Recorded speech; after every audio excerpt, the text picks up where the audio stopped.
Bonjour à tous et à toutes, Steph ISD+. Alors aujourd'hui on va parler d'un sujet, je reste sur la destruction des fibres et comment on fait pour faire de la masse musculaire, puisque c'est le sujet de ce YouTube channel en préparation physique, hein, et on fera une partie sur la nutrition, mais la préparation physique c'est hyper important.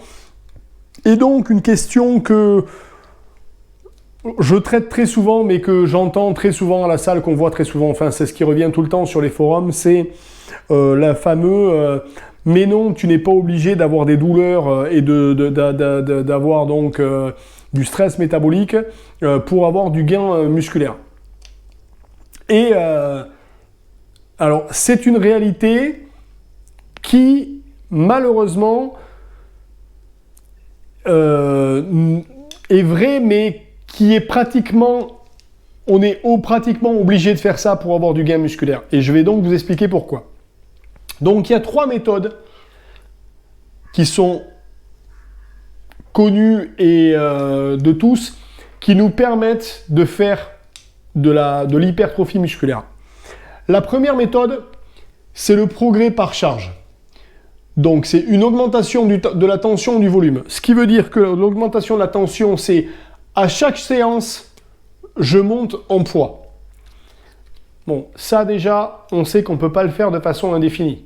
Parce que, à un moment donné, alors ça marche très bien quand tu es débutant, petit à petit, les progrès montent, tu mets de la charge, tu mets de la charge, tu mets de la charge. Mais il y a un moment donné, tu ne peux pas, à chaque séance, augmenter la charge. Donc, l'augmentation de la tension, j'ai envie de te dire, pas vraiment. Chaque fois que tu montes en charge, là, tu fais un progrès. Mais tu ne peux pas faire ça à toutes les séances. C'est impossible. Deuxième, tu travailles sur ton volume. C'est-à-dire que tu fais de plus en plus de répétitions au poids où tu peux en faire, etc., etc.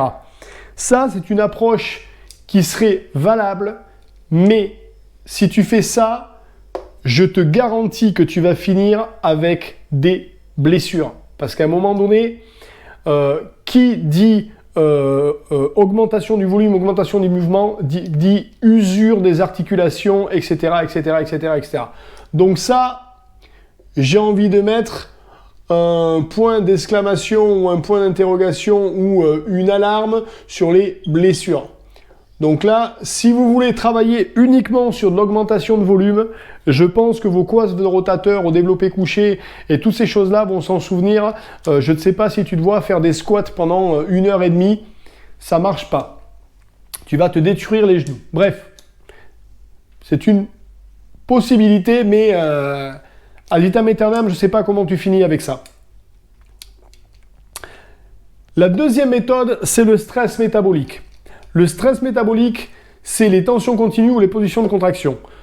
Pour faire simple, c'est le fameux pumping, le fameux effet pump qu'on entend partout.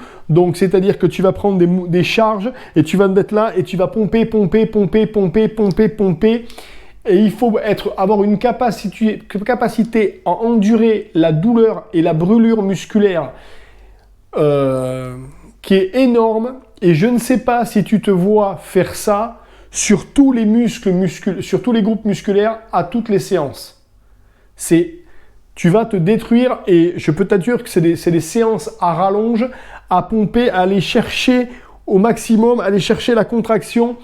Donc c'est quelque chose qu'on peut faire de façon, je vais dire, épisodique pour changer sa routine de travail, mais c'est quelque chose qui, dans le temps, travailler uniquement sur le pump, personne ne le fait dans le culturisme de façon sérieuse. Donc ça, c'est pareil. J'ai envie de te dire, troisième méthode pour faire de l'hypertrophie, c'est la destruction des fibres et notamment l'une des choses qui est le plus connue pour détruire les fibres quand tu n'arrives plus à y arriver, c'est de faire de l'excentrique retenu. C'est-à-dire que tu montes et tu contrôles ton mouvement à la descente, ce qui fait déchirer les fibres, ou c'est aussi des séances que j'ai pas marqué là, par exemple à 110 ou à 120% de ton max avec quelqu'un qui retient la barre. C'est-à-dire que tu as 120, je suis peut-être un petit peu au-dessus, mais tu as un max à 100%, à 100 kg au développé couché, tu mets 110 kg sur la barre, et là, son collègue se met avec toi, il décharge la barre, tu la retiens, parce que tu peux la retenir, oh, tu n'arriveras pas à la remonter, mais bam, il t'aide à la remonter, et tu la retiens, et là, tu fais de l'excentrique, et tu fais de la déchirure de fibres. Et ça va te causer ce qu'on appelle des douleurs, parce que c'est là où on a le plus de douleurs. Et donc, quand vous faites des entraînements de musculation et que vous sortez ou que vous n'avez pas mal derrière, vous avez directement un feedback de votre corps qui vous dit si la séance a été bonne ou pas. Donc, pour en revenir à l'ensemble, et on reviendra là-dessus sur beaucoup de vidéos, il n'y a pas de shortcut, il n'y a pas de raccourci en musculation. Et prenez n'importe quel coach que vous avez ou entraîneur, vous lui montrez ce tableau, vous lui expliquez ce que je viens de vous dire. S'il vous dit que c'est pas vrai, il faut qu'il fasse une thèse dans le domaine, puisque ça, c'est reconnu mondialement dans le monde de la physiologie. Donc on peut pas discuter là-dessus, hein. C'est pas discutable. Donc les options, elles sont là. Voilà, vous pouvez travailler sur le volume. La prochaine vidéo sera sur le volume vs intensité. Donc ça ou ça. Et vous allez voir que c'est très intéressant. Mais si tu sors de la salle et que tu ne ressens pas de douleur musculaire dans les 2 jours qui suivent, tu peux te dire qu'il faut que tu te poses des questions sur ta routine. Chercher pourquoi tu ne... Ça y est, à partir du moment où tu n'as pas de douleur, c'est que tu n'as pas cassé de fibre. À partir du moment où tu n'as pas cassé de fibre, tu n'optimises pas ton travail pour faire de l'hypertrophie. Si tu n'optimises pas ton travail pour faire de l'hypertrophie, tu es quelque part en train de faire du maintien. Alors peut-être que ton objectif c'est de garder la masse musculaire que tu as parce que tu es en train de faire une diète. On reviendra aussi sur les vidéos sur la capacité à faire de l'hypertrophie en diète. C'est ce que je suis en train de faire en ce moment et ça marche très très bien. Je vous expliquerai tout ça, bien sûr que c'est faisable et sans dopage. Mais si tu as ce feedback direct que tu sens que tu vois, j'ai fait les épaules hier, je peux pas lever les bras là, j'ai des douleurs absolument intenables, eh bien ça veut dire que ma séance d'épaule, elle a été bonne et que j'ai déchiré des fibres et donc qu'il va y avoir de la reconstruction, donc il y a eu division, donc ça va mettre peut-être 12 semaines pour que ça se voit à la biopsie, mais ce qu'on sait c'est que si je fais ça pendant 12 semaines, mes épaules, elles vont se développer massivement. Et il faut faire ça sur l'ensemble des muscles. Donc, prenez ça en tête, hein. Donc, le prouvé par charge, où tu augmentes la tension, donc tu montes les poids à chaque fois, où tu augmentes le volume, mais attention aux blessures, où tu fais du stress métabolique en faisant du pump. Là-dessus, je peux te dire que l'intensité à garder, à faire ceci, c'est absolument...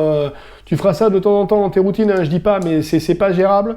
Ou c'est de la destruction de fibres, et si tu n'y arrives plus à un moment donné, en faisant du pyramidal, ça marche très bien, mais si tu veux le faire de façon plus facile, l'excentrique retenu marche très bien, mais on reviendra sur l'exécution des mouvements plus tard, ou du 110% avec quelqu'un qui te parle.